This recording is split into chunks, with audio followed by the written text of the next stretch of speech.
Good morning, good afternoon, or good evening to the second part of the NLP models for climate policy analysis. My name is Tobias Szymanski. I'm a PhD student at the University of Zurich, and I'll guide you through prompts for sustainable development goals. This is an easier tutorial actually than the first one because we are going to use large language models, and large language models can use natural language inputs. So the paradox thing is that this is going to be a bit easier than the first one. I hope you were able to digest the first one properly. I would highly recommend you to actually do the first one in detail because you then understand how these methods actually work. But let's start with this tutorial and start again with the target audience. I'll give you an overview again on how and why we do this. And then we'll talk about software requirements, some data we are using. We are going to talk about simple prompting and in context learning. Ultimately, these insights will result in 2 exercises that I would say are actually kind of highlights of this tutorial, because you will see how to actually apply this, and we will learn very hands-on how to use the technologies and techniques, importantly, we'll learn in this tutorial. Well, once again, the target audience is climate scientists that seek to use large language models in their domain-specific problems. I think there's vast potential, say, even for high level, a high level of expertise.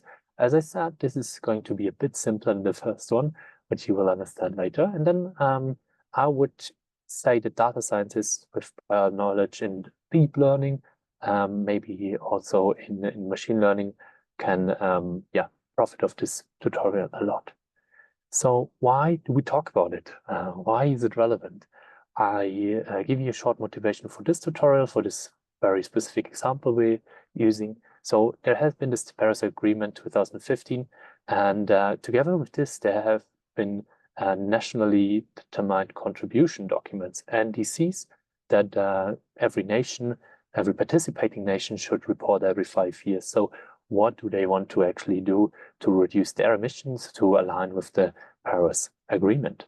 And one other framework that has been introduced to basically help investors, or not even investors, but stakeholders, to understand these informations are the Sustainable Development Goals, the SDGs. And those are 17 climate goals, basically structured along all dimensions of climate change to kind of help structure all of these. And we want to actually use the NDCs, so the documents that are published by nations, to classify them according to these SDGs, the Sustainable Development Goals. So kind of seeing where not even companies, but countries try to set their focuses on. And we are going to learn 2 techniques, which will be discussed in detail later on. So what do? We use OpenAI models, so ChatGPT basically, to classify with prompts using in context learning. So all these terminologies will be explained more in detail later on, but generally we will proceed in 3 steps. We first look at the data set. So we load the data set, similar to previous exercise. We learn about prompting. So how do we construct a simple prompt? How do we instruct the model to actually do the classification for us? And then we learn about a concept that is called in-context learning. In context learning, in simple words, is actually just providing examples to enable the model with a better learning process. Okay, let's start. Software requirements. We now use again the datasets package. We use OpenAI, and later on also Llama Index. These will be explained in detail, but first we just install it as per usual. Already installed it, so we can also already proceed. I'll import the important libraries for this step. And we again use a dataset that is actually made for this tutorial. We'll have a look at the dataset in 1 second. We will actually just use a dataset that contains these NDCs, And we can see here the important, the important columns for us will be goal.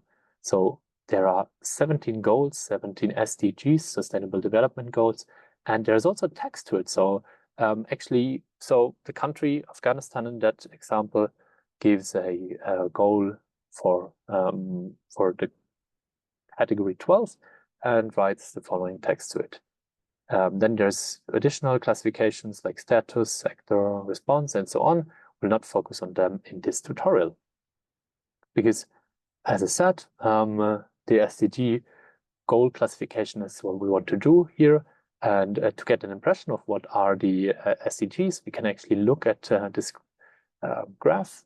And we see that there's something like 17 goals if we scroll down. And every goal has a headline. For example, goal 12 is responsible consumption and production.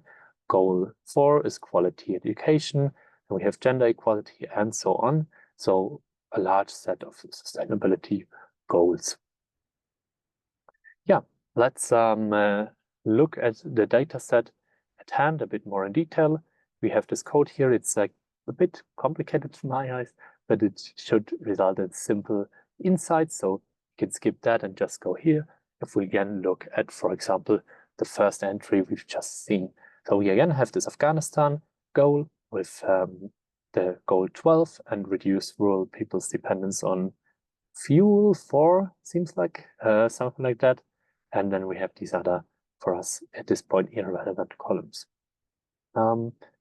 We want to also look at the row and want to identify, for instance, how many of the goal number 12 actually exist in the dataset.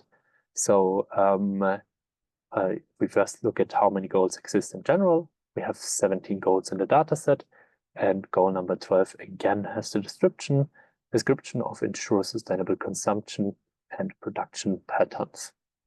Well, as we've seen, goals also have sub-targets. So for this goal number 12, we have, for example, by 2030, achieve sustainable management and efficient use of natural resources, and so on.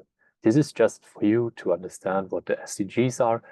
We are only using the high-level goals for this task.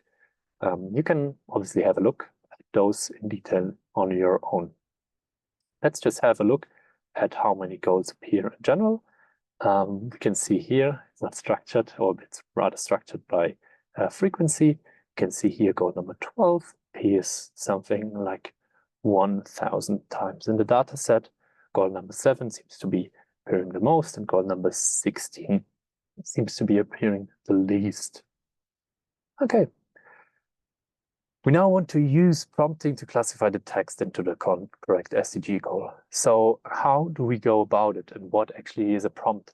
So a prompt is basically the instruction we give to the large language model, and therefore this tutorial is a bit simpler than the previous one, because prompts are natural language, right? So we want to be very clear to the large language model so that the large language model understands us. So in a sense, we basically want to be very clear to ourselves as well, basically introducing the concepts or making the concepts very clear for us. That's something different to what we've seen before, because before we basically fine-tuned the model. And if you recall what we did, we basically provided training data, we provided annotations, and this time we actually used the ready-made capabilities of the large language model.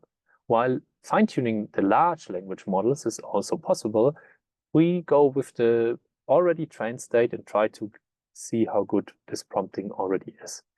Maybe I'll talk a bit later on this fine-tuning step, but for now we use this simple model. So, and prompting. What does prompting actually do? Or formulated differently, what do large language models actually do? And in a sense, or in a nutshell, large language models are next word predictors. So what a large language model does is, if you give it a sentence, for example, hi, my name is, then for my case, the next word would be Toby, because my name is Toby. So it's just very likely that the next word after hi, my name is Toby. And there's nothing different in every other task that the large language model does. So see this example, I love this movie, it was a blast. would likely have a positive sentiment, or if you ask the model to do a sentiment classification, because think about the following sentence. Like, I love this movie, it was a blast, this movie is, and then you ask the model to give positive or negative, then it will most likely give you positive, because it's only a next word prediction, and therefore predicts the most likely next word, and the most likely next word in this context is probably positive. So yeah, that being said, I hope the general concept of where we want to go is clear. And now we want to develop a prompt that forms or that builds around this intuition we just formed. So we're just going to construct two parts of the prompt. The first part of the prompt is actually construct the instruction. So what we want to give the model in order to understand the task. And ultimately, we will go into also constructing the classification object. So what do we give the model? What is to be classified? But let's start with building the instruction. We are going to build the instruction automatically with this function, which you don't have to understand in detail. The thing is, you could also construct this prompt on your own. It's just very easy to automate this for our task at hand. And what is our task? As I said, we are provided with an input text. So these texts we've seen in the dataset beforehand. And then we want to classify them according to the sustainability development goal. And in order for the model to understand it, of course, we just give these 17 sustainability development goals to the model. So we have goal number 12 here, ensure sustainable consumption and protection patterns, for instance. So this is the instruction, right? We want to make the model understand it in a very simple way. So we say, okay, we give an input text and we give you the goals. Now the next step, and we'll have a function for that as well, is just extending this with the text we want to classify. So again, the instruction here, and we see, okay, development goal number 12 would be ensure sustainable consumption and production patterns. And now we give it a text. So for example, giving this categories, please classify the following input text by only answering with a single number. This is something of a goal. This is something that is important to note, and something very straightforward. Again, we just use natural language and instruct the large language model to give us an output. Then we have this input text, encourage and support the use of renewable energy and so on. And then importantly, now we end this prompt with goal and this basically command to fill out the goal. And by doing this, we actually use this logic of this next word prediction, because the next word prediction would likely be a single number of the goal at hand. And we want to have this goal, so we write here goal, and we'll see what happens. Well, pretty straightforward on how to construct a prompt, right? We'll go into details of prompt engineering later on, but so how to come up with the perfect prompt. But for now, we have this prompt and we want to give it to a large language model. And as I said, we will use OpenAI models in this tutorial. So what we have to do, what you have to do if you want to follow this tutorial, is to create an API key. You follow this tutorial here, I've linked it, to actually sign up for a key, and then you will have something like that. And you should never share this key like I do here, but I do it because I will delete it after recording this video, so you cannot use this key. But I want to give you an impression of how it looks like. But this API key is bound to your personal account. So I will be charged a limited amount, but a small amount, below 1 cent for this tutorial. And yeah, you should be sure to not share it like I do. However, I want to really show you how this works. We select a model, which we will, for this tutorial, we will use GPT 3.5, which is by far not the strongest model out there by OpenAI, but it is a good model for testing. Yeah, we'll set up this OpenAI space in order to basically take a prompt, a model, and a client, which basically combines my API key. So it's me requesting an answer, and basically ask the model to create an output. One parameter I want to explain here is this temperature parameter. There's a lot of parameters you can set, but temperature 0 is important because it makes the model as deterministic as possible. Model output is not 100% deterministic, but temperature 0 ensures that it is basically as consistent as possible, so it will likely give the same answer all the time. So now we give this example prompt, this prompt example here, this large text to the large language model, very simple. And we have a classification, which is 7, ensure access to affordable, reliable, sustainable, and modern energy for all. Let's look at this, if this is consistent.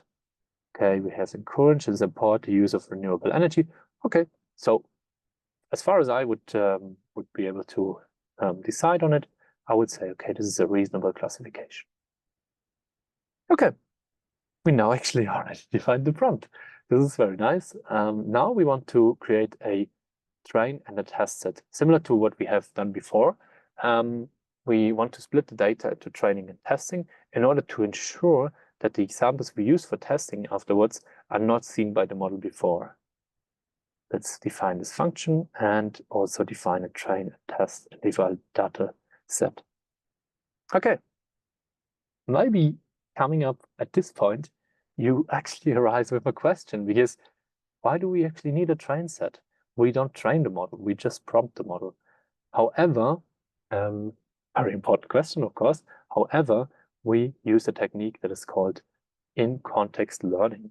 And in-context learning is basically, as I said previously, a technique to show the model examples in order to improve its output. So it has been empirically shown that by showing the model example, the model understands the task better. So in a sense, it refers back to this logic of being very clear to the model. So if you would need to decide, it will probably help you if you have read examples. So this is the same thing.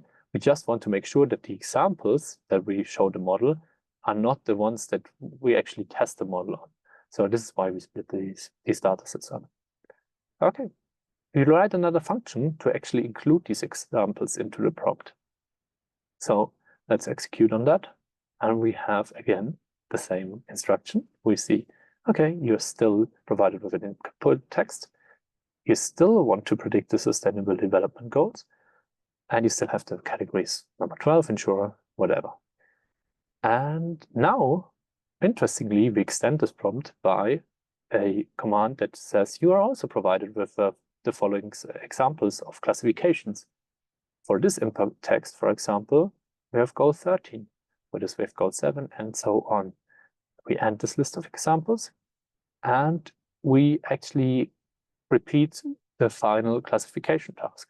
So giving these categories and examples now, please classify the following input text by only answering with a single number of the goal. So again, the same classification task, and we also give it a text and end by goal. Just for reference, the true goal will be 1 here. Okay, as we say, that's it. We now have a prompt with an instruction and 5 in-context learning examples. Yeah, we want to classify multiple SDG goals now with this logic, and we would also like to calculate the accuracy for this task. So we want to calculate how many times are we actually exactly wrong. Keep in mind, this is a very complicated task. If you think about the first tutorial where we do binary classification and maybe multi-class classification with 5 classes. Now we have 17 classes. So usually would need a lot of training data, which we would probably have in hand with our data set, but it's very handy that our model can actually do it without training data. In a sense, we have training data with this in-context learning, but it's really limited amount, right? It's 5 samples. And yeah, we just want to run a evaluation. So we also define a function for that. And without going into detail, what this function actually does in essence, it uses 10 samples. For now, 10 samples. You can obviously fine-tune that yourself. It uses 5 ICL samples, so 5 in-context learned samples. It takes the client, the model, and basically our data set, our train and validation data set. And now we run it with these 10 samples, so on a very limited amount, because like OpenAI inference takes some time. So we run it, and you can see the first one is 80%. Maybe we rerun it because we always randomly sample these 10 samples. So every run will give a different result. This is just obviously for the sake of demonstration. We again have accuracy of 80%. Let's rerun it again. If you get a lower accuracy, actually, which would be nice for the sake of demonstrations. Okay, 70% now. So 7 out of 10 samples we classified correctly, which in a sense, since we didn't do any training, is quite impressive and yeah, quite straightforward, right? We want to do some checks, so that's why I was hoping for a low accuracy. We want to, for example, check whether the model outputted some words differently, or outputted some codes that are out of the range. But we can see here that actually nothing of these null behaviors happened. So it was always a digit what the model outputted, and it was always in the range from 1 to 17, which is a sanity check, but it is just to show you that usually these models work quite well already. And bear in mind that this is not the strongest model that OpenAI offers. Yeah, to compare this performance with a random guess and also illustrate how difficult this task is, we just want to see how, if we randomly assign any goal, how often are we right. So we basically this time take 1,000 of these goals and try to classify them randomly, and then we see what will happen if we classify them randomly. We will see actually this would result in a really bad performance. So in the majority of the cases, actually out of 1,000 samples, like we don't get anything really right, maybe 10%. So we get something right if we classify randomly, 20% never, and then not never, but rarely, and then 70%, the one we reached before, or 80% even, we basically never achieve with a random approach. This is just an illustration of how complicated this task actually is with 17 classes, right? If you would have a binary class, you would probably have the majority of 50% right, of course. Yeah. Now, this is already the end of our prompting part. We now will advance to 2 exercises, which I will explain a bit more in detail than previously, because I think there's a lot to be learned. And the first exercise is actually your turn to do prompt engineering. And prompt engineering is, again, the part where we actually refine the prompt iteratively to serve our purpose very well. So again, I define my API key here. I will delete it afterwards, so you again have to follow this tutorial. You can use any model. I would always assume that GPT 3.5 is very cheap, because you then don't even pay 1 cent and basically get an intuition for the models already. For production environments, I would always recommend GPT 4o, which is the newest model of OpenAI. We define a function to visualize our output, and we also define a task which we want to do. And we actually want to analyze statements about DWS ESG practices. DWS was a company that was previously in the media for actually malfunctioning or basically misrepresenting what they do in their ESG efforts. And so we actually have 2 articles from Reuters and Financial Times to basically demonstrate the criticism. And then we have the perspective of DWS themselves, how they implement ESG factors. And what we want to do is we want to basically have a model reasoning over this context. And yeah, using this context, we basically want to fulfill 5 tasks. The first one is write clear and specific instructions. That's something I basically outlined until now. We want to structure the text and use delimiters. So this is something in prompt engineering that is very important. We want to make sure that the model understands us right. So for example, we use these delimiters to actually input these example sources here and then create an answer. I will not go into detail because this is your task basically, but we'll see here that the model outputs basically a response on how well DWS is implementing ESG. And then we will have 3 more tasks, which is we want to refine the task. We want to get like a better output, a refined output, in the sense of we want to have positive and negative points about DWS. In a second task, we want to output these as a JSON. JSON is a standardized format for often used in computer science.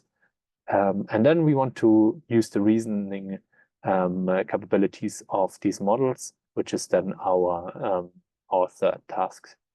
And in a sense, I would invite you to actually do this on your own. If you have basically finished this task, you can look at the solution. The solution, importantly, is not a gold standard. This is the thing with prompt engineering. Everything could be solved in different ways, and you would probably arise with similar results. Once we've learned prompt engineering, we will learn a really, really interesting technique. And this technique is called retrieval augmented generation. So what we've done before, if you think about what we've done, is we actually always argue over context. So we provide the model with context and let the model argue over it. And this is a pretty intelligent way of seeing large language models, because large language models have this one problem, and that is hallucination. So they come up with content that is not real. But if we let the model argue over the context we provide, then we have, first of all, control over what we give the model. And secondly, we can also check whether the model is actually citing the sources appropriately. So either by human, or there's also machine-based methods that can detect hallucination, because you basically have the sources ready. And we will use the pipeline that is used in one of the prior projects. In this case, is one of my projects, where we will use this retrieval augmented generation guideline, which in an essence basically takes a report and uses the report as a source for answering questions about the report. So if, for example, we have a company, Apple, and we want to know what are their scope 1 emissions in the past year, and then we look whether they actually answer this question in their own report.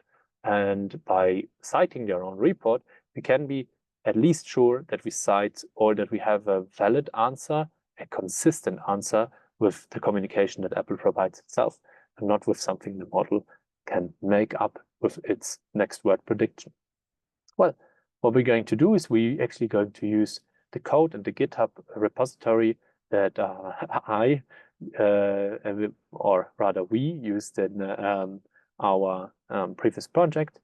We have a function here where we create a retriever and create sources, basically, or retrieve sources from a report. And again, we use this OpenAI key, which I will delete later on. So I've linked this tutorial again. And then your tasks are 3. So first of all, you implement this logic with the given functions. Then you define your own prompt. So you do your own prompt engineering. And finally, you also want to answer a question for this report. I've tagged a whole lot of other resources that use retrieval augmented generation in the climate context. And again, you will have a solution if you don't find a solution on your own. But I would definitely encourage you to try out these solutions on your own. With that being said, I'm really glad that you followed through this tutorial.